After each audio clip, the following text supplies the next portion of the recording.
Going by the sign, Granjeno, Texas predates the founding of the United States of America. A hamlet nestled by the Rio Grande River, a mere boat ride to Mexico. Family names and landowners that go back to when Spain ruled here. Yeah, and it's our land. I mean, we're in private property, and so we've been there for about 2 or 3 hours. We're doing our thing, and all of a sudden they show up with lights blazing and away. I mean, and I don't think it's fair. Napoleon Garza and his cousin Lorenzo ANZALDUA Jr. say times are much different now, that the U.S. Border Patrol, state, and local authorities have descended here, combing the area for anyone who crossed the border illegally. The thing is that every time we go there, we get harassed by Border Patrol. That's because there's been a steady stream of people soaked by a voyage across the river, many with young children.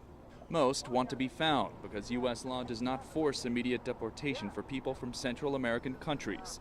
They have similar stories. A relative farther north paid their way to be smuggled, and now they want to reunite in the U.S. And they had 3 adults. They stayed behind, and they made the kids come forward towards me on the road, the family road, and they linked up with me. And I stayed on on the family property, and they stayed on the road.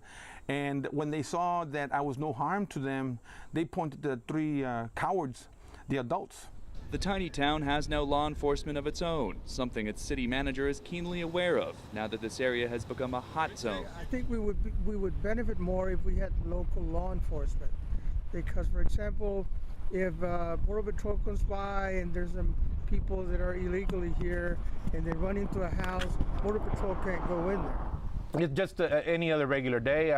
We get the immigrants that come by or whatever, and we, like always, they're always looking for Border Patrol, so we guide them in the right direction to go to Border Patrol. An historic old town, now in the spotlight of the country's immigration problems. John Moan, Associated Press, Granjeno, Texas.